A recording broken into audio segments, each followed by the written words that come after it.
front of the 3D printer, not because I want to be mean, but because I want you guys to pay attention to what I'm saying. I'm only going to talk for like 10 minutes, but I'm going to try and be quick and I'll try and be interesting. But I don't want you to be distracted by this, and so you'll be able to see all this as soon as I'm done talking, okay? Got it? So I'm just going to tell you guys a little bit of background. You all know what we're here doing, right? Okay, so we're going to learn about 3D printing. We already have hands that were printed and sent to us, and we're going to build hands for kids that don't have hands in another part of the world. The long and short of it is that we, Frankie and us, we worked with this organization called Enabling the Future, which is a completely volunteer-run worldwide organization that makes 3D printed prosthetics. And a lot of times what happens is when you're born this way, you just adapt. You figure it out, no biggie.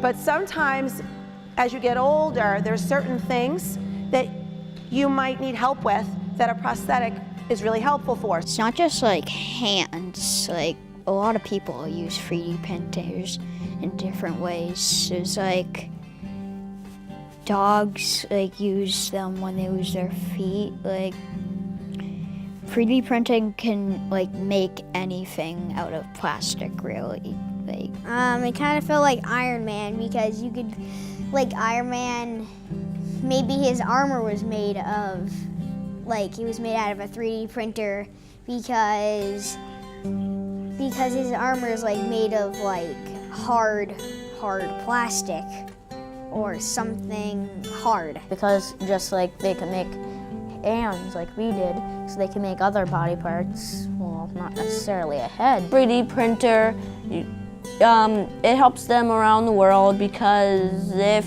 you can't open chips or climb monkey bars, you need 3D printers to make hands, make Legos, or do all those kind of stuff, you know what I mean? It's like gold right now. Right. Yeah, no, so if you guys want to take it off.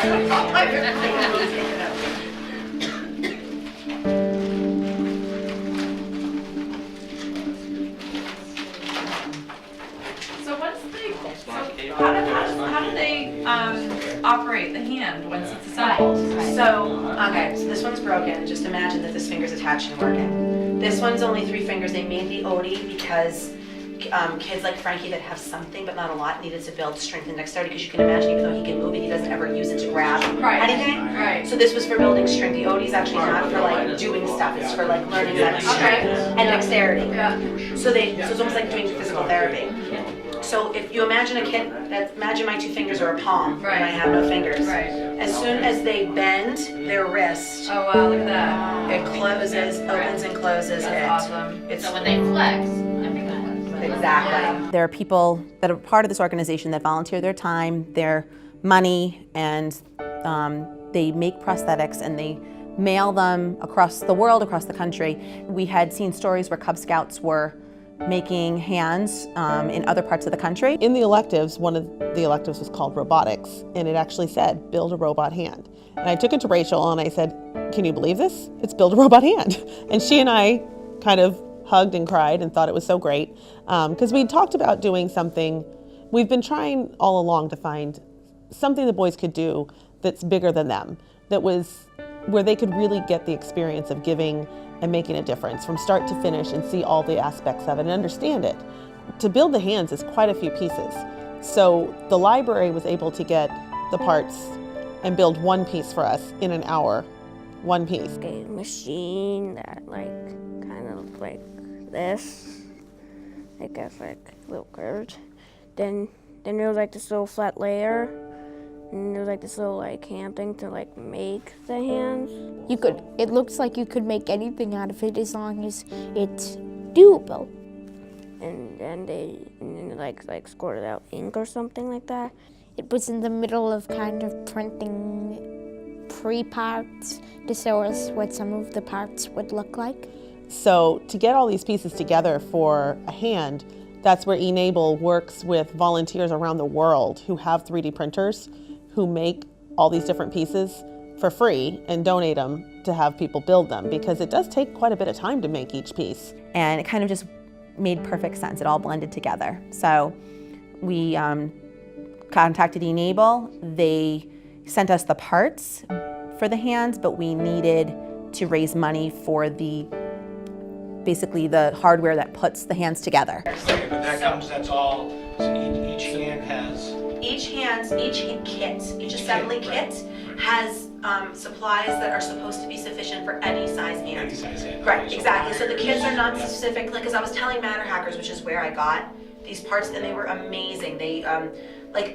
Other sites were back ordered for weeks, and I was like, I need these assembly parts, and they're like, I was asking people online, they're like, oh, you can just go get them at the hardware store. I'm like, I'm gonna go fishing around for all these parts. That's not happening. So this awesome girl at Matter Hackers was like, what do you need? I'll get it. She went in and talked to her guys, and she put 4 kits together, and I got them in 2 days. Good. So, and that's what we raised the money for. That was the only thing we had to pay for. The boys had their own fundraiser at a local restaurant, and they raised all the money that they needed, and then some. All right, so here's how the groups are gonna break down, guys. We have Mr. Posey and Mrs. Tassoni are gonna be making a hand together. He chose a table. So Damien, Andrew, Curtis, and Frankie are gonna be at that table. We're still missing some people, but we'll split up as we can. I think Mr. Carbone is gonna be at this table with Ryan, who's already there, and PJ, who's already there. Nicholas and Shane. Nicholas, head over to that table, buddy. Building the hands and going to the hotel and having it all set up. We had parents that volunteered and put a lot of time into studying and learning how to do this, which was just so important because I was a little concerned and overwhelmed as the leader trying to get these kids to build these that we wouldn't succeed. Like, what if they gave us all these parts and we couldn't make a hand? So to have the parents' support, for them to put in the time and the effort to learn and watch the videos and bring in extra tools and build them with the kids was great. And we set them up in teams with 2 parents and 4 or 5 kids that worked on one hand. So there was the team with the tiny purple hand, the team with the bigger blue hand, and they worked together as a team to create that hand. And the boys were really able to do a lot and help a lot with them. Their tiny fingers helped hold the small pieces. I built a lot of Legos and I have a lot of experience with building stuff. So I didn't think it would be too bad. I kind of think it was easier than some kids because I'm good at Legos and I can tie knots really good. And I have I don't know if these are little hands, but I have good hands to do stuff with. They're a lot littler than some, but they're bigger than some too. Working together as different groups and working multiple hands to go to that island, that Haiti, that Haiti island. Well, they don't have clutch power, which clutch power is like a pattern of studs and tubes, making it easy to fit together. These, it's harder to fit them together. So you need cuts. I don't get why it's called clutch power though. It makes no sense. Put them together with these huge parts, and when you put them together, it makes a hand. Probably putting all the big pieces together, like the fingers, the main parts of the hands, and the thumb. I, and not only me, but everybody else in the scout troop, got to build hands and help people. Superheroes are supposed to help people, and we help people, so it's like we're superhero.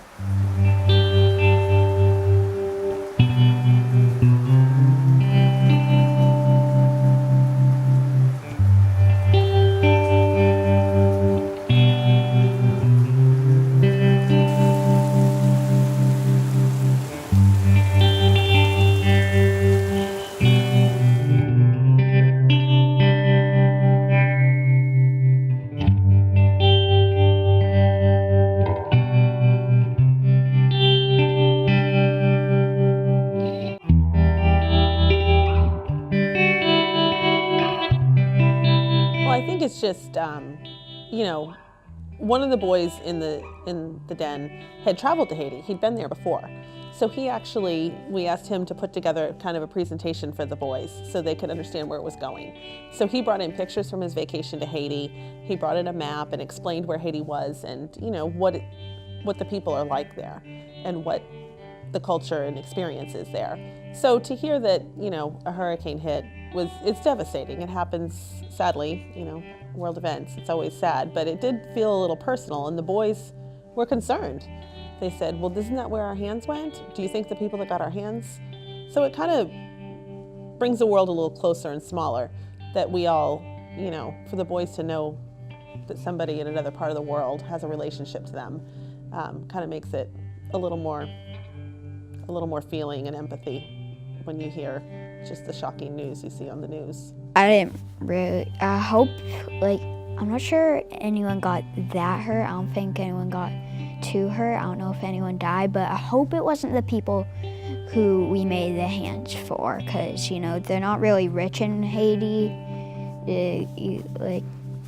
Yeah, I hated when I heard that the hurricane hit Haiti. Look at all the destruction that a hurricane makes. They knock down houses, knock down a railroad tracks, and all those kind of things. And I just feel bad for Haiti. I think it made me feel sad because all of the other, they just got their hands and their 3D printed hands, and now a hurricane hit. Yeah, I'm just sad, upset, because they had like their own house and everything, but they didn't have a hand, and they were like happy, but then a hurricane struck everything else, like I said before. I think the kids now feel an attachment, even though they don't know these kids, there's sort of this attachment like, we did this for these people and now we care about them, and they might have been victims of some really horrible natural disaster, and are they okay? And what happened to our hands that we made, are they okay? Because that was such an important project for them. So I think for me, I was just, of course you feel sad and worried about the people that went through that, but for me I was more sort of overwhelmed with the empathy and the care that our boys showed. You know, that I just think that that's what this project was about. It was, you know, their hearts got bigger and they learned what giving was about and caring about people.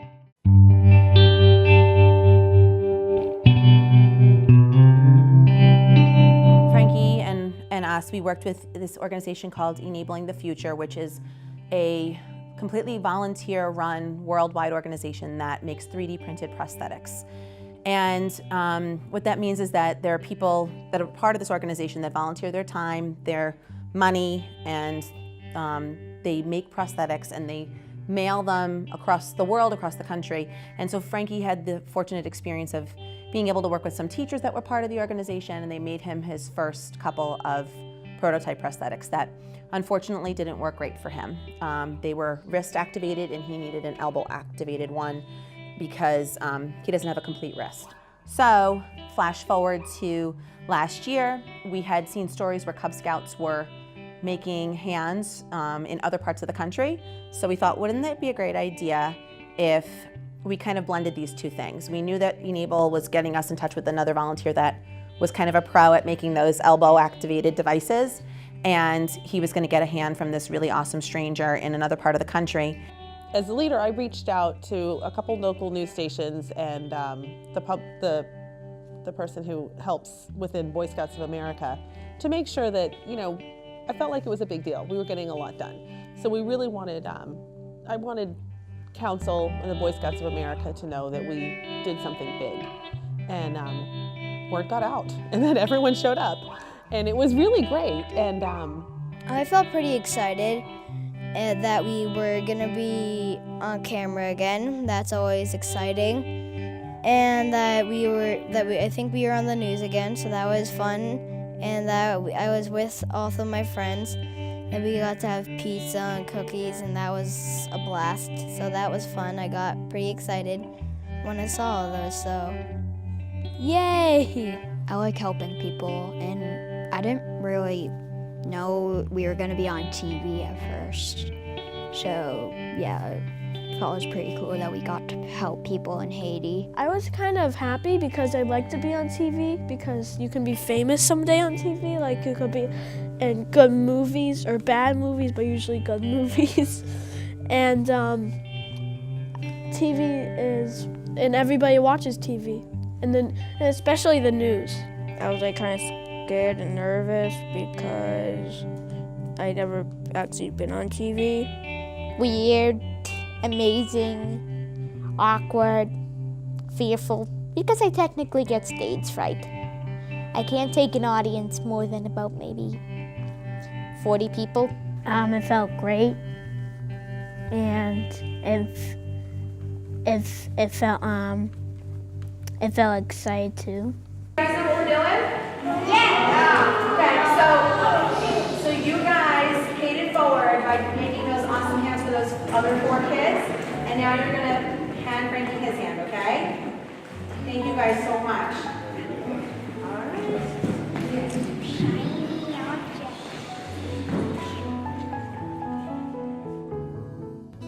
It was really emotional and a great way to do it. We had planned on doing that anyway, with or without the cameras, to have the boys really be involved in giving Frankie his new hand, and for the boys to see him get it and experience it.